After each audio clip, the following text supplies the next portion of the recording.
The lights dimmed until only a faint glow lingered on the stage. A hush swept over the hall, the kind of silence that feels heavy, almost sacred. Out from the shadows stepped a boy, no older than 17, his shoes scuffed, his shirt patched at the elbows, his entire frame carrying the weight of a life far harder than his age should have known. In his hands was a guitar, second-hand, the wood worn smooth from years of practice under streetlights. The crowd murmured, their curiosity tinged with doubt. Some leaned to each other, whispering, "Who is he? Can he even play?" Their eyes caught the faded instrument and the boy's trembling hands, and already, judgment was cast. The host's voice broke the silence. "Please welcome Daniel." A weak applause followed, more out of politeness than belief. Daniel stood frozen for a moment, his breath shallow. He wasn't here for applause. He wasn't here for fame. He was here because this was the only way he knew how to say thank you. Then, a single chord rang out. Thin, fragile, but strangely haunting. The melody of Hotel California began to pour from the old guitar. The hall stilled instantly. Something in the boy's touch carried both desperation and devotion. Each note seemed to carry a story, of hunger, of sacrifice, of nights spent alone with music as his only companion. Behind the curtain, an older woman pressed her hand to her lips. Her dress was worn, her face lined with exhaustion, but her eyes were alive with tears. She knew this song. Years ago, when her voice was strong, she had sung it softly to her child before sleep. Now, she listened as that child returned the song to her, transformed, raw, and filled with gratitude. The audience didn't yet understand, but some already felt their eyes sting. This wasn't performance. It was confession. It was love turned into sound. Each chord pulls Daniel deeper into memory. He remembers nights when hunger gnawed louder than music, when neighbors laughed at the poor boy chasing impossible dreams. He remembers the sting of being invisible, until now. The judges lean in. One nods with admiration, another scribbles doubtfully. But in the front row, Mr. Hartwell grips the edge of his seat. Every lyric feels like it's aimed directly at him. Years ago, Hartwell was the hotel manager. A sharp suit, quick decisions, little patience. He remembers her, Daniel's mother, standing at his desk, pleading for work. He turned her away. "We're full," he said coldly, without looking up. She walked out, clutching her son's hand, dignity shattered. Now, that same boy stands here, pouring his soul into the very song she once hummed while cleaning his lobby floors. Hartwell's throat tightens. His vision blurs. The crowd rises into a standing ovation as Daniel's final note hangs like smoke in the air. Applause crashes like waves.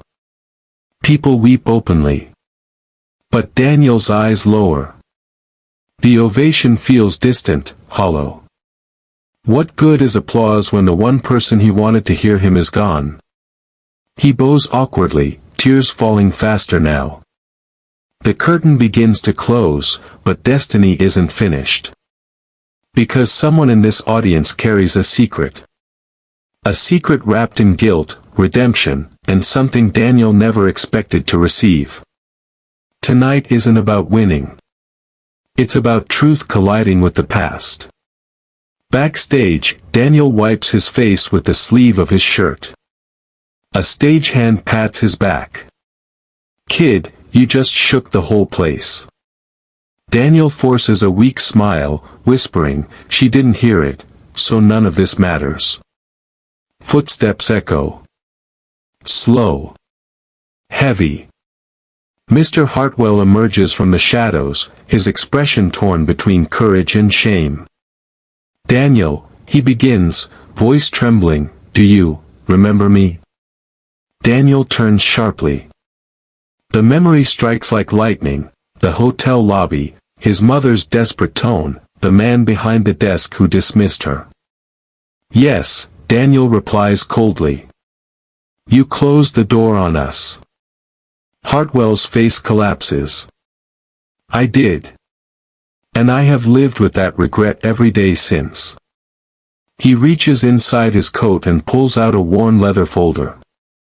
His hands shake as he opens it, revealing a yellowed photograph. Daniel freezes. It's his mother, smiling, younger, holding him as a baby. On the back, her handwriting, "For my Daniel, never stop singing." His breath catches. The very photo she thought was lost. He drops to his knees, clutching it, sobbing uncontrollably. For the first time since her passing, he feels her presence, not as a memory, but alive in his hands. Hartwell kneels beside him, tears spilling. I cannot undo the past, but let me honor her through you.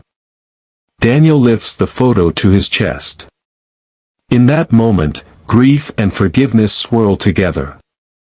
The boy who lost everything, is about to gain something he never imagined.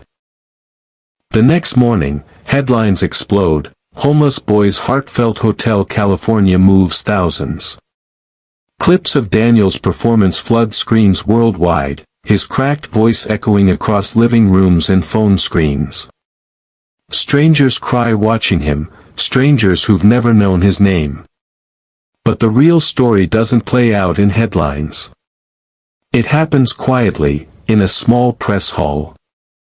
Cameras flash as Mr. Hartwell steps up beside Daniel.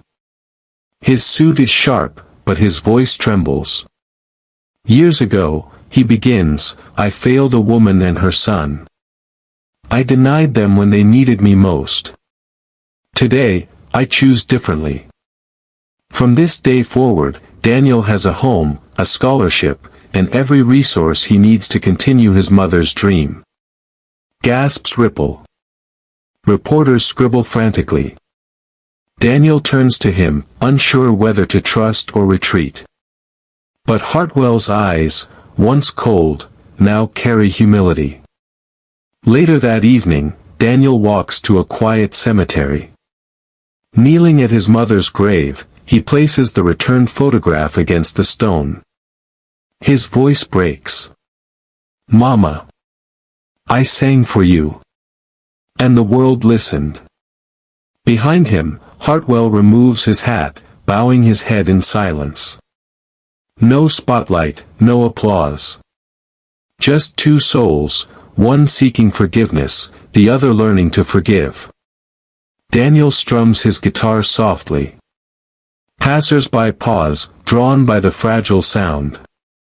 The song, once his alone, now belongs to anyone who's ever lost, loved, or longed for one more chance. But destiny has one last twist waiting, hidden in a letter sealed with truth.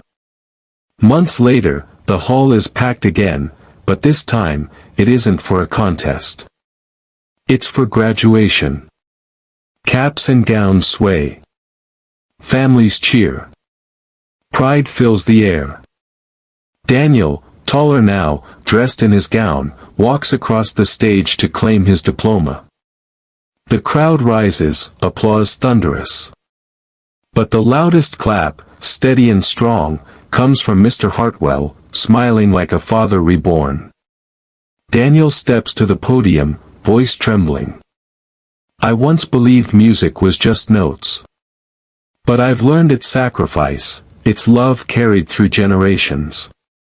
My mother gave me her voice. And a stranger, once my enemy, helped me carry it forward. The crowd erupts, tears shining. As Daniel descends the stage, an usher hands him an envelope. Confused, he opens it.